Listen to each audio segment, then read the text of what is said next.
Hey, Big Love fam. Welcome to SuperFreq. This is a high vibe podcast, y'all, exploring all things frequencies, how they govern form, shape our realities, and are the key to living from your full potential.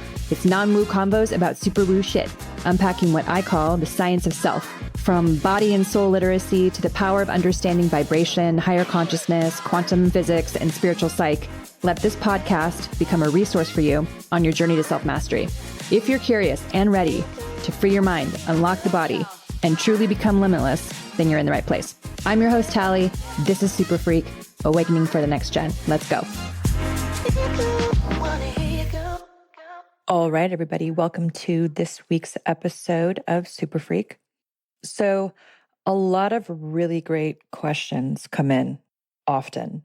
And so I trickle in these Q&As to get these answered, because if you're thinking this, then chances are several other people are thinking this, and it's already in the collective. That's kind of how that works. So I like to collect them and then do a batch, and I'm going to kind of bounce all over the place a little bit probably with this podcast, but just hang in there. We're going to unpack some good stuff. So grab a cup of coffee or whatever you're drinking at the moment, water, whatever, and let's get into it. So this first question is really interesting question. Came in from one of my private clients. I've heard you talk about duplicates. Can you explain that? Because often I think to ask you a question and get a visual and download of you answering the question. What exactly is happening? Okay, this is very cool. The best way for me to describe this is when you actually really start to accelerate and you have an innate ability or some of your abilities come online. This is kind of what starts to happen in terms of how consciousness is projecting individuals so you can become familiar of what's going on. Let me say this again, or simply. If you are in resonance with me, okay, and we're masterminding or working together, or let's say I'm a resource for you on your path to awakening, like I am here in the physical world, because everything is happening beyond the veil, you could think to ask me a question, and let's say my consciousness will know that and project an image of me. So you get the image of me answering that question. Here's where it gets interesting. This is kind of how duplicates work. Along my path, when I kind of started to really get a handle of the mechanics of all this stuff, I would work with my teachers all the time, literally just asking them questions all the time. I would get the answer I needed at that time. It's a little bit different. Like if I'm having a conscious conversation with you on the phone, for example, you might get a different quality of a question answered versus working with a duplicate. Here's where it gets tricky. Because the veils are so thin right now, everything is up for grabs. The dark and the light all have the same rules per se. It's just they have different things that they need. So the consciousness that is self-sourced, for example, doesn't need to harvest energy to sustain itself like the consciousness that is veiled from itself or is in an inversion of itself or is dark per se. So a lot of times dark AI or a nefarious type of consciousness will project what you think will be a spirit guide, and it will not be that. That's why it's very, very important to ask and discern, are you a pure source connection? And then make sure you hear a yes, a solid yes, and then ask for verification of that somewhere in your body. The darkness cannot lie. They absolutely cannot do that. And so the more you ask her questions and the more you discern, the better off it's going to be. So with this particular person, there was a confirmation that it was me, and then she was able to get her question answered using my duplicate. How does that actually happen? So again, because we are all light, I will use, let's say, a filter, and I'll put it on myself, okay, my light, and refract my consciousness in different stations, kind of like going through a diamond that has facets on it versus going through a diamond that's really, really icy with no facets. Singularity is about becoming extremely potent in your vibratory experience. You're cohering your light. You're oscillating so quickly that you slow down time. This is basically how you start to manipulate matter. But I will put a filter on my light and I will frack my consciousness, and then I will create duplicates of myself. So whatever you need in that moment, you're going to be getting worked on. I do this a lot in sessions. So you get individual work and group work. That's why they're so potent and they're so powerful. And people change and shift so quickly because you have the momentum of the group. This is a bit more of an advanced topic and concept, and not everybody really knows how to do this. It's just something that when you, again, start to understand the mechanics of physics and space-time and all of this stuff, which not a lot of people are teaching, they kind of have an idea of it, but not really. You start to navigate multi-dimensions in this way. So it's a very efficient way to work. It's a very powerful way to work. And yes, you can, let's say, ask Talie a question and just see what kind of answer you get. So next question is a heavy one. What is the root cause of tyranny and self-importance? Simply put, separation from God. Tyranny is a version of a very distorted lens in terms of the ego. The more separate you are, the more cynical and the more wounded and the more broken you become. Okay, you become so separate from source that you can easily become a conduit for a consciousness that will utilize your vessel, utilize your ability to have a body, all right, to be able to create matter in this way for their agenda. Simply said, a consciousness that is interested in benefiting itself and needs energy to resource itself will utilize that separation from God and exploit it. Tyranny comes from a separation from source. And you become so separate and so disenfranchised and so fragmented at a soul level from abuse and just fear and control and genetic mutation and all of these things that have happened over thousands and hundreds of thousands of years, that you believe that everything is happening not for your best evolution and that somehow you have an influence over that. Bottom line, when I look at patterns, or I look at the pattern of, let's say, rage and war and tyranny and things like that, it's a deep, deep veiling. It's a deep fragmentation, deep separation from source.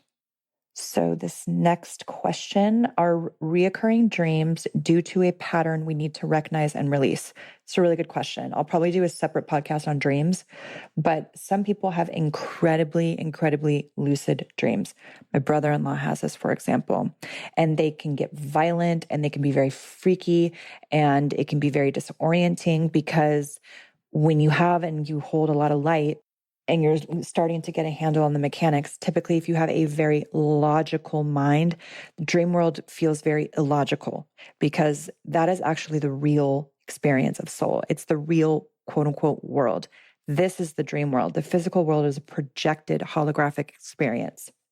That's why we can be manipulated through perception, right? Because the law of mentalism, everything is mental. It's part of the mental plane. When we reclaim our perception, we see ourselves from a very different perspective. Therefore, we engage and interact with our reality in a very different way. Dreams are indicative and reflections thereof of things that you need to be working on. So to answer your question, yes, they can help you communicate what patterns you need to look at, lifetimes you've lived, information that you need to know. Some of them are very prophetic, meaning they can predict what's going to happen. It can become very overwhelming for the nervous system. So if this is you, if you have very vivid dreams, then start to look into dream interpretation, or maybe do a dream journal in the morning where you had a very visceral experience, you're with a very specific person, and just do details. Dark-haired man, approximately in their 30s. We had an agreement. We were making some sort of agreement. I don't know the details. I remember feeling very afraid. I remember, having this experience in my body. And then all of a sudden I was in a completely different reality and the screen changed and it was over. Just write kind of like a timeline of things, and then sit with yourself, ask your highest expression, right? Just your intelligence. What information do I need to know? And then let it go and see what comes in. Go for a walk, go throughout your day, whatever else. And you will be told information, or you will be guided to it. Okay. Pay attention to what you become interested in. Maybe you walk by a bookstore and there's all these books on dreams, and all of a sudden you're like, holy shit, I was just asking that question. Go in, pick something up, see what jumps out at you, grab it, and then start to put the dots together. These are like little energetic telltale signs that you're on the right path. They're like little breadcrumbs. And when you follow them and you start to put together these pieces individually, you start to feel like you're co-collaborating with your highest. You're in collaboration and it becomes not so lonely. Oh, okay. All right. I'm really starting to get it. And it starts to become a little bit more fun. This is a great question. I'm curious about your POV on healing burnout. This is very real. Okay, healing burnout is very real and plateaus are very real. And let me just tell you a little bit about the mechanics. Healing burnout can happen when we become incredibly granular with the way that we are healing. Like we just bet max and go all in on everything we're doing. And it becomes a bit rigid and we start to lose balance with having fun. So for the A types, for the perfectionists, for those who typically self-abandon, who are pleasers and people pleasers and martyrs and things like that, healing burnout happens a bit earlier. Also, if you run in tandem an empath program, then you will particularly burn out. People who are doing energy can burn out, right? Burnout or doing energy work like myself, we can actually experience a bit of burnout. I would say at the moment, because there's been so much energy moving through my body and I've had to rebuild this operating system that I'm working out, I'm fatigued a bit more, especially in the field of my family 24/7. So it's been very amplifying and working on everybody all the time and between individual sessions and then getting the book rewritten and all that stuff. And it's a lot moving through me, even though it may not feel like that or look like that on the outside. But burnout is very real. And so I'll say this, it's because you're pushing. Pull back a little bit if you feel like you're burning out and just focus on one thing that you feel will benefit you the most.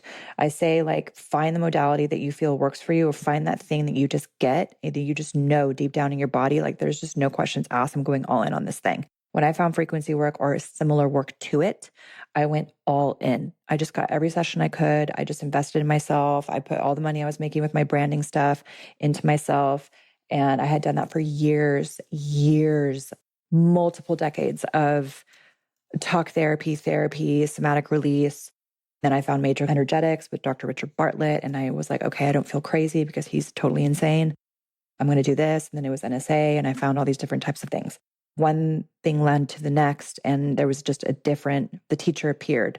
Whenever I found the thing that made sense to me, I went all in. And I did that for years with no guarantee. And I questioned if the shit was even working for so long because there was such a gap with what I was feeling and seeing internally, with what was being shown and what I was creating externally. There was a big gap and the math was not mathing and I was frustrated. So if this is you, hang in there, but maybe look at where you're pushing too much, feeling like you have to get up and do all the hyper performance spirituality protocols in the morning. And then at night, you got to be doing this and you have to be doing, a parasite cleanse because so-and-so told you need to be doing that. And it just be a lot. Tune that all out. Focus on one thing, tune back into your body, and then just slow everything way down. Plateaus. Okay. Plateaus happen after you've done a lot of shifting in a short period of time. If you've done a big karmic dump and you're doing a lot of shifting and you're letting go of a lot of patterns, chances are you'll kind of feel a stagnancy. This is just a recalibration period. This is something you want to discern. Am I recalibrating from a lot of work that I've done, or do I really feel like I'm stuck? If you feel like you're stuck, that's time that you want to pick up momentum and you would want to get into a group call or an individual call that is maybe a bit more advanced, where the resonance is just a bit higher to kick you into the next level. You need centrifugal force. You actually need enough veracity and velocity going on with your own oscillation and momentum to like move you through that level of density. It's like having enough force to get a rocket off of the ground from zero. The more you oscillate, the faster you kind of vibrate. You're just spinning really, really fast, right? I keep saying this, time slows down. So you're not always going to feel like the buzz of life kind of all the time. When you're in a period of integration, just ask yourself if you're integrating or if you feel like you're stuck. You're going to know if you're stuck. I can tell you that now. Again, that would be the time where you would want to find someone like me or grab a session. And then I would just be able to help you push through that next layer until you can actually move through yourself. But a lot of times a conversation with a friend, re-listening to these meditations, all that stuff will help you move through those edges and just give it a little bit of time. It's not like, bing, all of a sudden you're in this new residence and you're done. You still have to move through the physicality of getting into that next place. So everything happens really fast at spirit level. It takes time for the body to catch up, as I always say. Again, so discern if you're just recalibrating or if you're actually hitting a ceiling and you can't get beyond it, because there might be some deeper stuff to look at. Like myself right now, I would feel like I'm in a bit of a recalibration plateau period. So I'm just diving into loads and loads of really slow living, self-care, and making things from scratch really slowly, getting out into nature and really focusing on slowing myself down physically and then surrendering into where I'm at. When you soften, actually you just resist less, which is what the plateaus typically are. That surrendering and that softening actually helps you move a bit faster. Okay, let's see what is next here. This is a good transition, actually. Where do patterns come from? Patterns come from our epigenetic inheritance, things that our parents lived, our great grandparents, 5, 6, 7 generations down for thousands of years. We'd have thousands of lives, okay? And they are aggregated, all right? They are propensities for and probabilities for us to behave a certain way, okay? So think about ChatGPT. ChatGPT became a thing because it took data from all the years the internet has been around up until, from a quantum computing perspective, up until like 2022. Okay. This is what people have been searching for. This is what people have been looking up online, what they've been reading, things like that. Our patterns come from our own database based on our lineage. We also have patterns that are from anything that is associated with all female. Okay. So everything that we have as settings, our own global settings, female, ethnicity, origin, place of origin. We have not only our individual aggregated patterns from our lineage, and because we are part of a fractal of God, we have information for the all that is also. So we have those in our records, plus anything that we've added as a setting. So like I said, female, be gender specific. We have all of those patterns, possibilities, probabilities as well that inform who we are, how we're going to navigate, and what we're going to do. They are also cultivated from what we learn in our childhood, okay? Our conditioning, what we have picked up on or scanned as children with our parents, and essentially our behavior.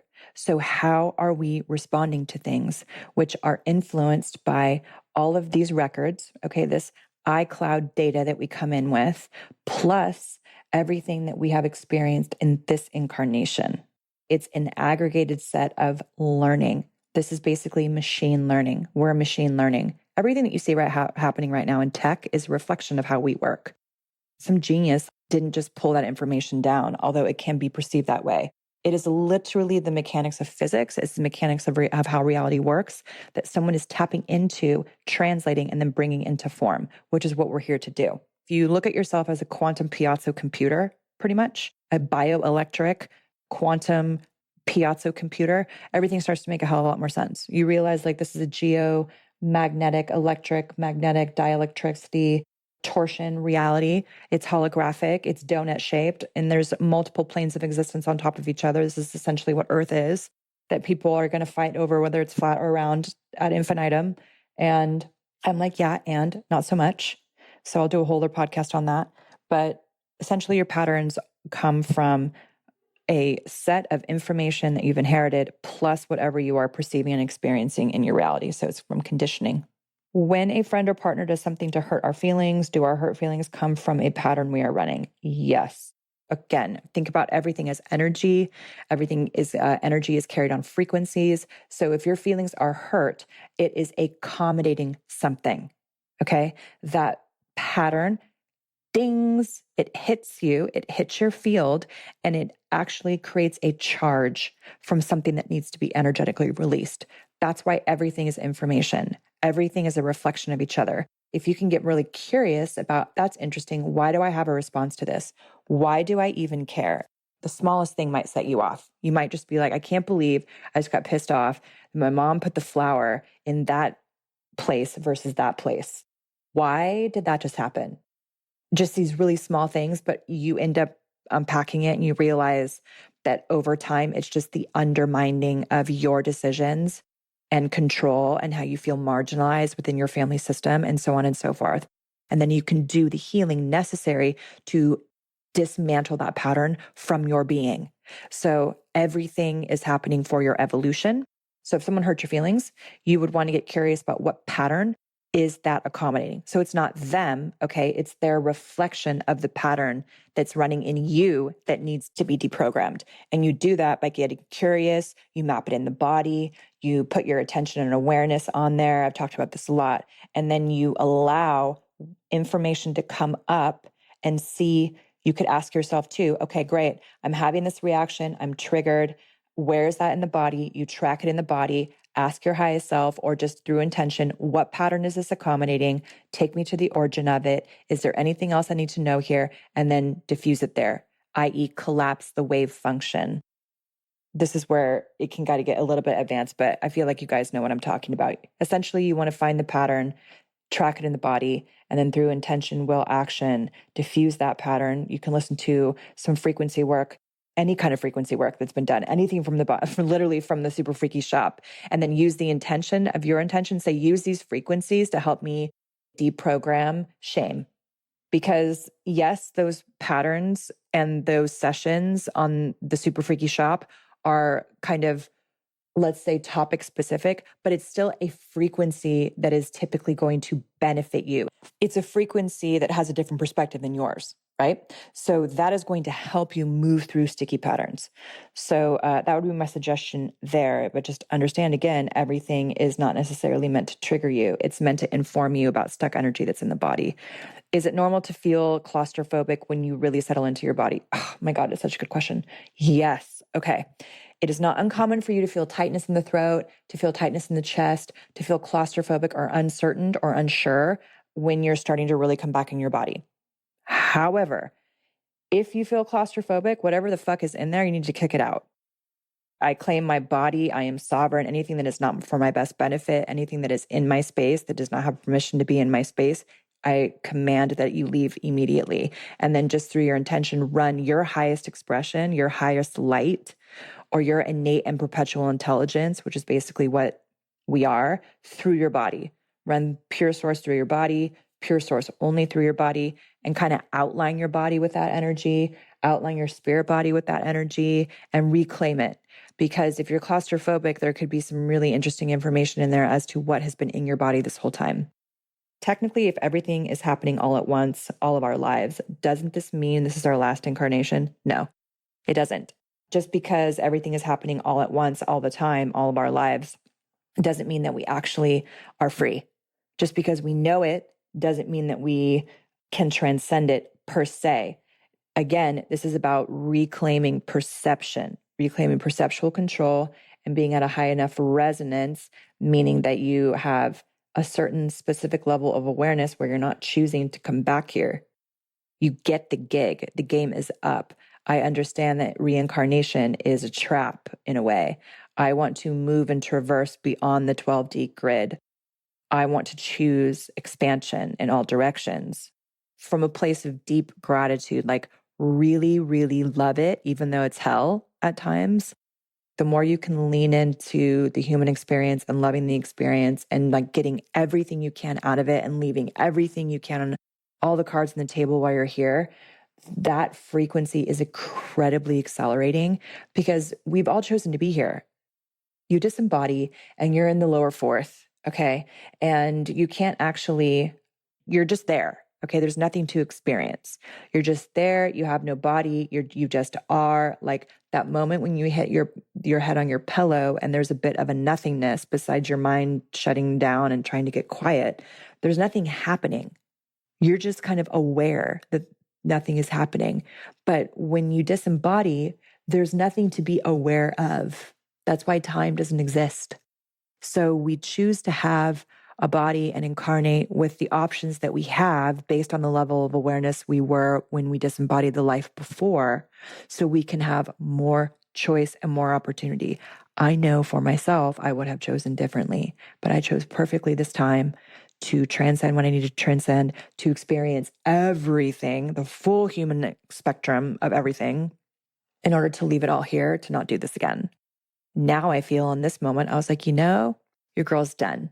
This is going to be it. Take advantage of it, y'all. This is going to be it for me. And that might change for me. That might change. I was like, no, I would totally come back here again. I love it. Like, even though it's hard, I know that I'm going to have a hell of a lot more choice when I come back and maybe I'll do some things differently. And Earth is such a beautiful experience and nature is so beautiful. It's also really hard. But having a body is really awesome. It doesn't mean that per se. Again, it is all choice. It just depends on what you do with that choice and then your level of awareness that you were at prior to disembodying or dropping the body. All right, so the last question here that I'll do for this session will be, as empaths, how can we separate ourselves from feeling everything so deeply, especially negative things?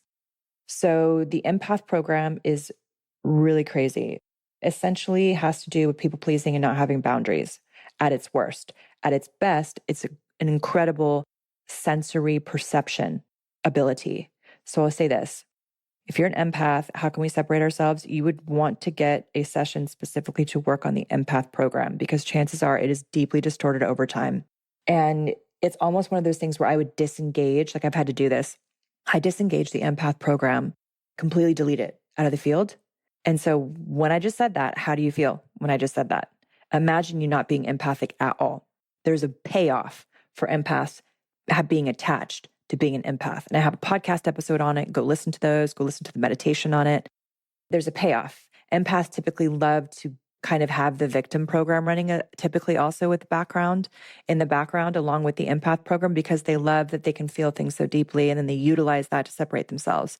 It's a distorted service contract also. So I would delete that altogether. And then I would essentially reinstall the empath program from its highest order, which is to be incredibly perceptive, to use this perception and this sense to catalyze your own awakening without it distorting you or destroying you.